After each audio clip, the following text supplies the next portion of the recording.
That's just a DI signal.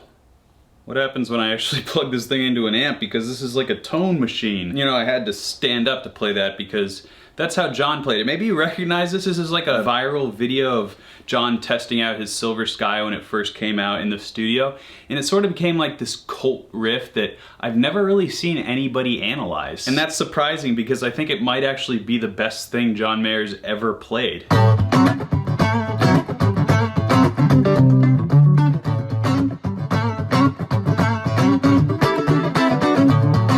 Some off-the-cuff riffing.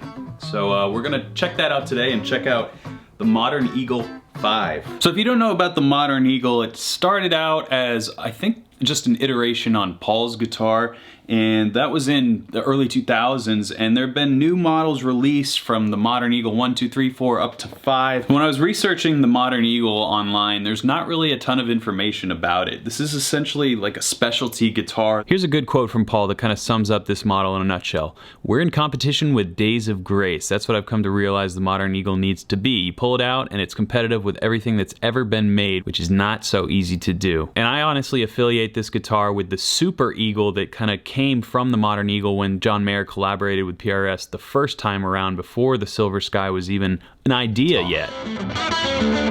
So now you understand the John Mayer undertones to this video. Let's get into it. First thing to understand about this riffage is that there's really no right way to play it. I kind of play it a little differently than John. I think that the Stevie Ray Vaughan shuffle is somewhere in there along with the John Mayer bounce. It's sort of a hybrid of these two things. And the way it came out when I was playing it is sort of my own interpretation of those techniques. Starts in A dominant, then it comes up to D, and then it goes down to this B.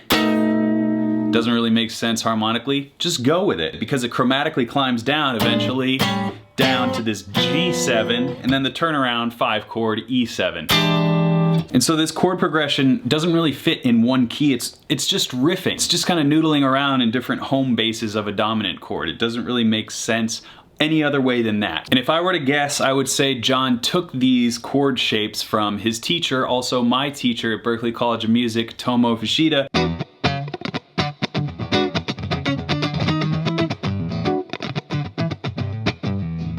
Yeah, this is a root, third, seventh chord shape. So we have the root, here's the seventh, and there's the third. You can play dominant 7 chords like this, minor 7 chords, major 7.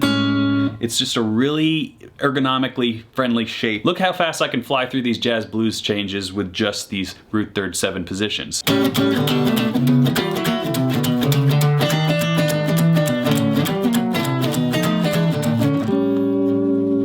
All root, third, seventh voicings, and this is important because this is pretty much the foundation of the John Mayer riff in the first part. So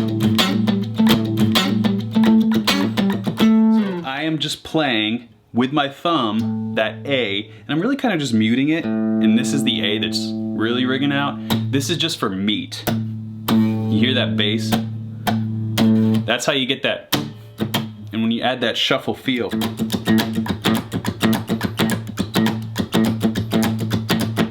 that's really where it's coming from, where that pocket comes from. You'll notice every time I hit those upper notes, we had that on an upstroke. So that's where you want to coordinate your strumming pattern.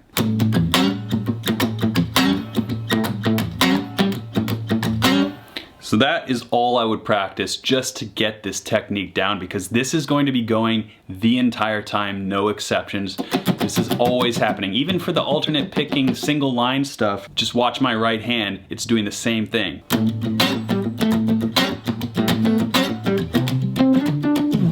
Even with this stuff, it's still, and then even if we're coming up here,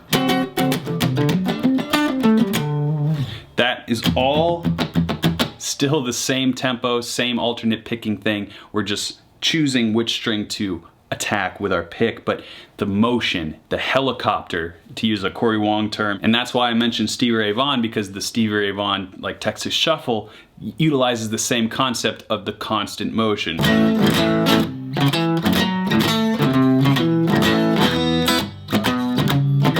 So we have, again, the constant motion happening in the right hand, back to the John Mayer. This is about the tempo we're going with.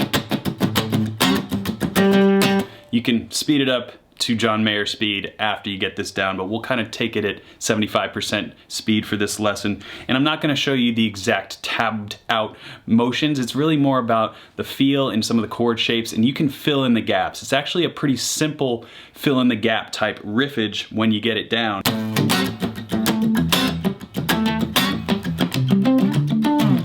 This is just a couple of power chords. C to D, and you'll notice I have a single coil thing happening right now. We're gonna get into this guitar and the tones. It's very dry. I'm just using a DI signal. That's what John used for this riff. That's why it's super clean. The guitar still sounds awesome though. If you can play this on a DI signal, you can play it with anything. So we go through this little rhythmic cadence 4 times. Each time ends with a different little phrase. This first one with the power chords. The second time we go, and this is really fun actually. We have these little dyads and little double stops right there. And the cool thing is this D and G are both in the key, you know, you can leave them open in between these little dyads. And that again is the Stevie Ray Vaughan, that kind of thing.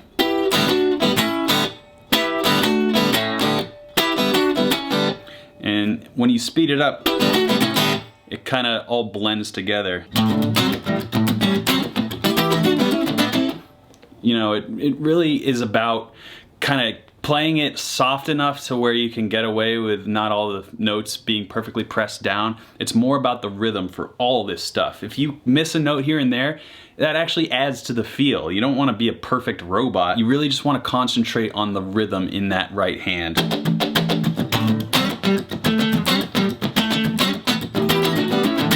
So again, slow. The third time around we go, it's just the blues scale.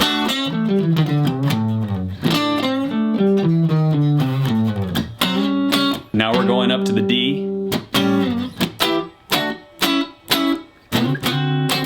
And you'll notice there's that root 3rd 7th position. And we're just now in this new home bass, so we can play. You have access now to the D major pentatonic,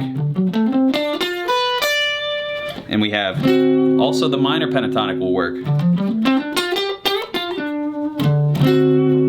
You're really filling in the gaps with those 2 scales over this chord helicopter hand situation.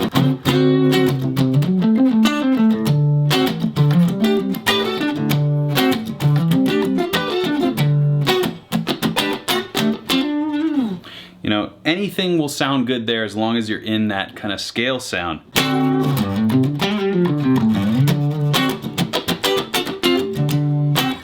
Anything you play there, no problem. And then what John does is goes, now we're in this new home bass. You can do the exact same thing, filling in the gaps with either the major pentatonic or the minor pentatonic. And then switching to major. And if you want to check out this little ascending pattern that John takes, he goes.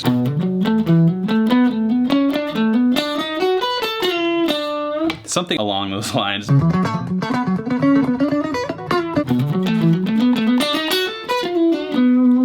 There's 100 different ways you can go about it. It all is about the rhythm. It doesn't matter what you play here unless you're really trying to learn this note for note, in which case, go watch the video 1,000 times. But once you have a phrase that you're happy with, he comes down.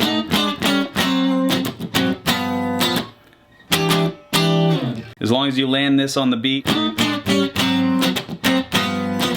you'll notice all these voicings I'm playing with my thumb. That's just the John Mayer way, the Hendrix way, the Steve Vai way. If you have a bigger hand, it's easier, but anyone can play these chord shapes. They're not that difficult. It's not like the Neon stuff where his thumb's over here and his other stuff's going on like that. Like, this is just a basic move right here that shouldn't require too much flexibility. So I'm gonna go through a few different settings that I particularly enjoy, maybe with a little bit of John Mayer inspired gain choices, and give you a little sample of what this thing is really capable of. Because up to now, like I said, I've just been plugging directly into the board. Who likes that as a guitar player? Who likes that? I mean, it's really funky, don't get me wrong, it's really cool sound, but this is uncomfortable for me so far. I'm having to be under a microscope, nowhere to hide. I would like to hide a little bit and, you know, activate this monster.